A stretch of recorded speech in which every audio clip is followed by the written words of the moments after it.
नमस्कार, NMF news देख रहे हैं आप। मैं हूं आपके साथ अभिषेक पुंडेर। दिल्ली से लखनऊ तक बवाल मचा है। लखनऊ के तमाम नेता दिल्ली का लगातार दौरा कर रहे हैं। 4-4 दिन 5-5 दिन की मीटिंग दिल्ली आला कमान से वो कर रहे हैं। और दूसरी खबर यह है उत्तर प्रदेश से कि योगी आदित्यनाथ ने 7 साल में पहली बार खुले आसमान के नीचे खुली हवा में सांस ली है, क्योंकि अब वो जकड़न दिल्ली की योगी सरकार के ऊपर, योगी आदित्यनाथ के ऊपर नहीं है। पिछले 7 साल में 3 बार जो यूपी के मुख्य सचिव थे माफ कीजिएगा, जो अब नए सचिव बने गए, जो पुराने सचिव थे उन्हें 3 बार सेवा विस्तार दिया गया, लेकिन चौथी बार उन्हें सेवा विस्तार नहीं दिया गया, क्योंकि 3 बार पहले से ही दुर्गा शंकर मिश्रा का कार्यकाल बढ़ा दिया गया था। 30 जून को उनका कार्यकाल खत्म हो रहा था और दुर्गा शंकर मिश्रा के बारे में ऐसा कहा जाता था कि दुर्गा शंकर मिश्रा मोदी के खास हैं, दिल्ली से वो भेजे गए थे और उत्तर प्रदेश में जो कुछ भी चल रहा है उसकी सारी रिपोर्टिंग दुर्गा शंकर मिश्रा के जरिए दिल्ली आला कमान को होती थी। लेकिन अब दुर्गा शंकर मिश्रा की जगह मनोज कुमार सिंह को यूपी का मुख्य सचिव बना दिया गया है, जिन्हें योगी आदित्यनाथ का खास बताया जाता है। अब यह कहा जा रहा है कि जितने भी तमाम आईएएस आईपीएस अफसर हैं उत्तर प्रदेश के भीतर, वो अब खुलकर काम कर पाएंगे। वो अब अपने जो उन्हें काम करना है उनके ऊपर किसी तरीके का कोई दबाव नहीं होगा। और शायद यही कारण है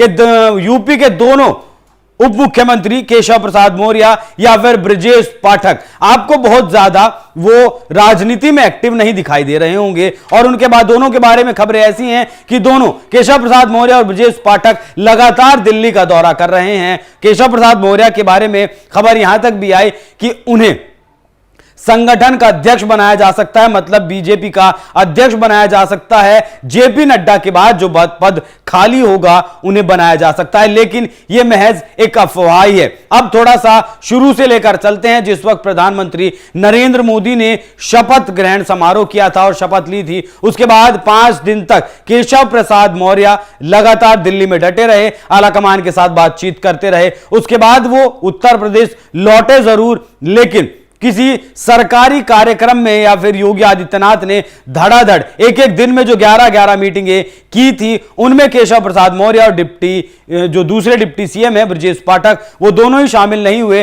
हालांकि लास्ट में एक मीटिंग में ब्रजेश पाठक जरूर शामिल हुए थे। लेकिन अब खबरें जो निकलकर सामने आ रही हैं वो ये आ रही हैं कि दोनों डिप्टी सीएम बदल दिए जाएंगे, केशव प्रसाद मौर्य और ब्रजेश पाठक। ब्रजेश पाठक की जगह किसी ब्राह्मण समाज के चेहरे पर यूपी माफ कीजिएगा दिल्ली जो है दांव लगा सकता है। और केशव प्रसाद मौर्य के मामले में दिक्कत यह है कि केशव प्रसाद मौर्य को आखिर सेट किया जाए तो कहां किया जाए, क्योंकि अफवाहें ऐसी हैं कि दिल्ली का बीजेपी का उन्हें अध्यक्ष बनाया जा सकता है। लेकिन अब क्या यह कवायद वाकई में उत्तर प्रदेश में शुरू हो चुकी है, क्योंकि केंद्रीय गृह मंत्री अमित शाह और योगी आदित्यनाथ के बीच की जो तकरार की, जो रार की खबरें सामने आती हैं, वो किसी से छुपी नहीं है। केशव प्रसाद मौर्य और योगी आदित्यनाथ की भी आपस में नहीं बनती है और अब ब्रजेश पाठक और केशव प्रसाद मौर्य दोनों की योगी आदित्यनाथ से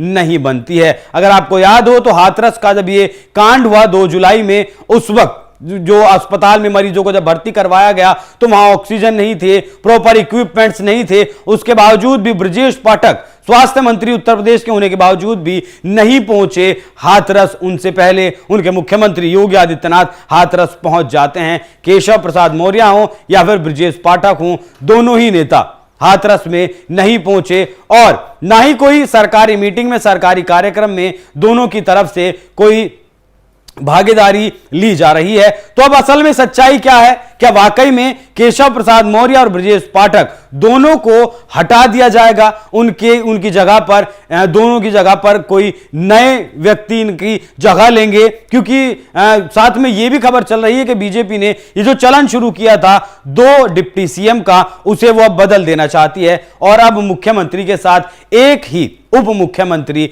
हर राज्य में रहेगा। जहां जहां भी 2 उप मुख्यमंत्री हैं, वो महाराष्ट्र हो, उत्तर प्रदेश हो या फिर बिहार हो, जो भी राज्य हो, वहां से अब वो उस प्रथा को, उस चलन को खत्म करके सिर्फ एक ही डिप्टी सीएम अब वो जो है घोषित करेगी। तो क्या ये डैमेज कंट्रोल करने की कोशिश है? इस तरीके के चलन को सभी राज्यों से खत्म करके उत्तर प्रदेश में अगर कोई डैमेज कंट्रोल होता है उसको खत्म करने के लिए ये सारी तैयारी है, सारा चक्रव्यूह रचा जा रहा है। और साथ में कौन ये वाकई में ऐसा हो पाता है या नहीं, डिप्टी सीएम को हटाया जाता है, नहीं हटाया जाता है, लेकिन मनोज कुमार सिंह जो मुख्य सचिव उत्तर प्रदेश के नियुक्त किए गए हैं, उनके आने के बाद योगी आदित्यनाथ ने जरूर अब हवा में सांस ली है, खुली हवा में सांस ली है। अब आप देख भी रहे होंगे कि जब से 4 जून के बाद से नतीजे आए हैं, 9 जून के बाद से जब से शपथ हुई है, उसके बाद से योगी आदित्यनाथ एक अलग तेवर और एक अलग क्लेवर में दिखाई दे रहे हैं। वो खुलकर अब फैसले ले रहे हैं और खुलकर अब वो काम कर रहे हैं। वो योजनाओं की बात हो या फिर माफियाओं पर कार्रवाई करने की बात हो, तो जिस तरीके की खबरें चल रही हैं कि दोनों डिप्टी सीएम को हटा दिया जाएगा और कोई अलग नाम, कोई अलग चेहरे इन दोनों के स्थान पर, जो इन दोनों की जगह लेंगे, उस पर क्या कुछ है आपकी राय? कमेंट कर हमें जरूर बताएं। नमस्कार।